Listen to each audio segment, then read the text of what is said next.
The dead. Ghost figured out why the machete fast. In the areas he'd normally needed to go inside the city, the brush could be ducked through and cut through by a knife if you had to. The 10 years of blackberry overgrowth surrounding the mobile home camp made it like a fucking fortress.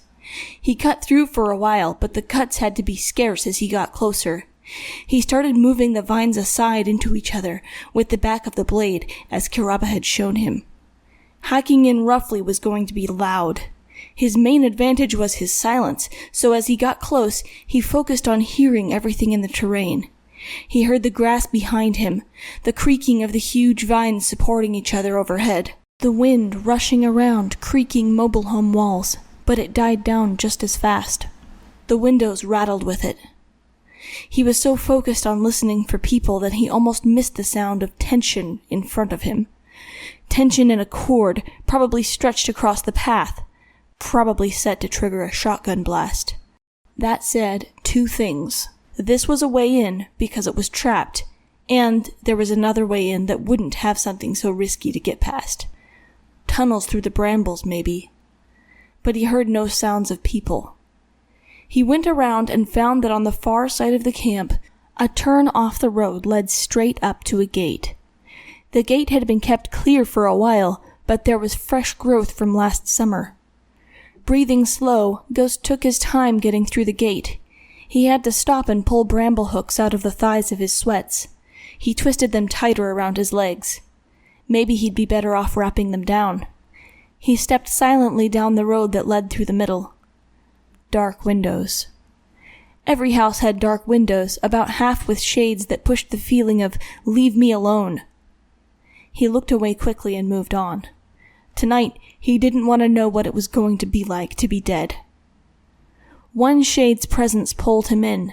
This was the only one that wanted him to come inside, and he could almost make out a black grin in the shadow's chin. He tried to pull his gaze back to the road, but he couldn't. His eyes were locked on, wide, seeing too much. He saw what its death was like, running from her son, whose eyes were wide with rage and grief, then pain as he struck her. A horrible, sticky feeling thrilled into his gut as he felt how she had enjoyed her son's suffering. Its grin split bigger. He nearly gagged with disgust and bit his lip. The pain helped him turn his eyes away. He winced, blinking, finding himself out of breath. Why were they so horrible now? It was like the stories about the shades, the ones he'd laughed at. It was like he was beginning to instinctively reject death. He didn't feel like one of these shades anymore. Skipping that one, he searched the mobile homes without making a sound. Most had been cleaned out, so he was just looking for specific things. Camping and cooking gear, lighters, pen lights. For some reason those often still worked after all this time. He put a few things in his backpack from each house. There wasn't much, and there was no food. At about 5 minutes he did hear something. The worst something. A dog and a chain. The chain would be nice, except that meant it had owners, probably. He heard its breath about 10 feet from the other side of the wall. Heard the chain as it perked its ears up. It sensed him. Dogs are different from people, but they share certain instincts. Don't see me, Ghost thought. Keeping his hands out, he guided himself over moldy clothes piled on the floor by the line of the dresser. There was a bed to his right, which he touched momentarily to keep from losing his balance. His hand fell on something hard and also somehow soggy. He flinched and drew back when he realized what it was. Part of a corpse. He clenched the fist that had touched it, lifting his chin and head to suppress a shudder. He let his breath out as smoothly as possible. The dog moved its head outside. It was harder to hear with the blood rushing dizzily into his head. He stopped and tried the "don't see me" thing again. It was a lot harder now and might not work. The dead never used to scare him like this. He always felt like he was the same as them. Tonight, he wanted to not die. He moved softly into the closet, half expecting to come face to face with another corpse in there. He breathed, calmed down. He had to reach his left hand into the closet sideways, but he felt something of the right texture. Every house had a random cupboard, and this was where you found things like camping supplies, extra cups, tablecloths, those tiny round wooden platters in stacks. Things people back then seemed to keep, but not really use. He squeezed the door and gently pushed on it. Rusty. He gave it more effort. At that, something crawled onto his upper arm. A spider. "I'm not gonna hurt you," he breathed. He gently nudged it, and it crawled onto the wall. He lifted whatever the nylon thing was and snuck out of the house. He let himself take a quiet breath. The dog perked up its head and made the softest growl in its throat. Ghost's survival instinct kicked in fully as he went dead quiet. He slipped his essence away, letting his breath come and go as the night breeze did. He retreated toward the gate. The dog didn't react. This time, Ghost made sure to look out where he was retreating to. He didn't ever want to get snuck up behind on in an enemy compound like happened in the cult. Buddy was at the gate, watching him shimmer along the path like a puff of mist. He knew he was difficult to see because someone that close should be making some kind of noise, and he wasn't. Even Buddy, who was used to him, still got confused by the not breathing thing. He smiled at her, and she relaxed. They crept back out toward Kiraba. "What did you get?" Buddy asked. Ghost put a finger to his lips. A bark came from the compound. They jumped and jogged into the darkness. Kiraba was waiting for them under the shade of a bunch of trees. He reached toward Ghost's arm. When Ghost didn't flinch back like he used to, Kiraba wrapped an arm around his back and squeezed gently. "I thought something happened." Kiraba's voice trembled slightly. "It took so long." Ghost had stiffened momentarily, interpreting this as a grapple, but let himself feel Kiraba's arm for a moment before he let go. I saw a spider," he said. "You saw?" "I felt," Ghost corrected. In the dark, feeling was just like seeing. "I felt a spider." "Oh," Kiraba said. "That was it?" "No, there were people," Ghost said.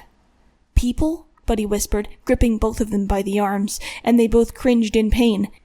"Get the fuck out of here! While you're cozying up with your precious spider friends, these motherfuckers get ready to blow your ass with a shotgun." As she spoke, she pushed them in front of her, finishing completely out of breath.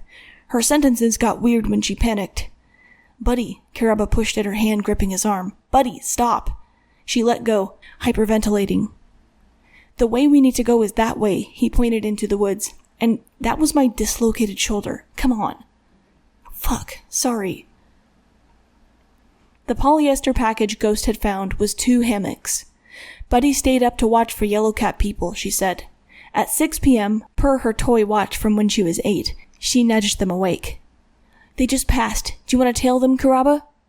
Kiraba sighed. "I'm freezing." The bedding Ghost had looted was just barely warm enough to let them sleep a bit. "Kiraba," Ghost said, swinging his aching legs out and staggering to get his balance. "Get up." "What?" Kiraba moaned. "Why?" "Get up," Buddy said. "Why are you still relaxing in your cocoon?" "Because it takes a minute to wake up," he said, peeking out at them with glazed-over eyes. His eyebrows raised at Ghost, who was pulling the hammock with all the stuff inside over his shoulder. That's a good idea. Fast and lazy." Kiraba took forever, like 60 seconds, to get out and bundle his. "How'd you think of that so fast?" "I planned it last night," Ghost said, "in case we need to scram." Kiraba looked at Ghost for a minute. "You got eye circles," he said. Ghost shrugged and moved to get back on the path. "Let's keep up with the yellow caps," he said. "We don't want them doubling back on us." "The yellow caps?" Kiraba said, hurrying after them. "What?"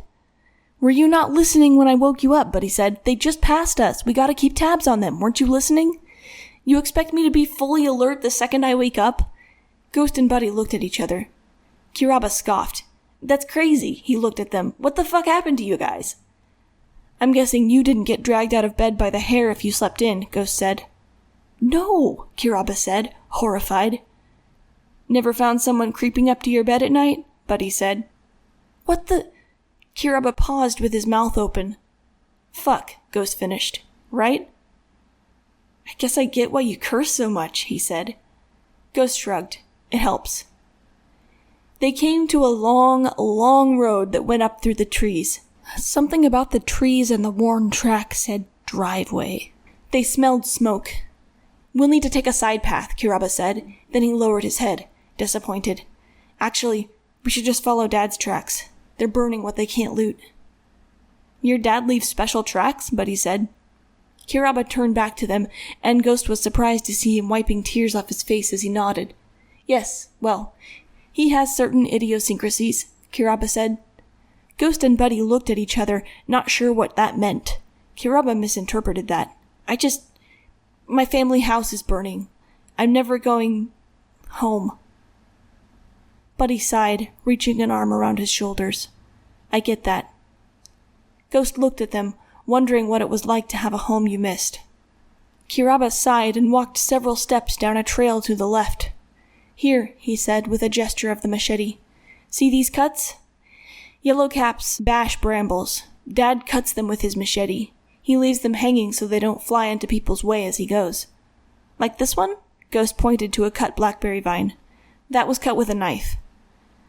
"How do you know?" Buddy asked. "The cut isn't all the way through, and it isn't shoved far out of the way," Kiraba said. "Come on, let's go this way. I'll get us there."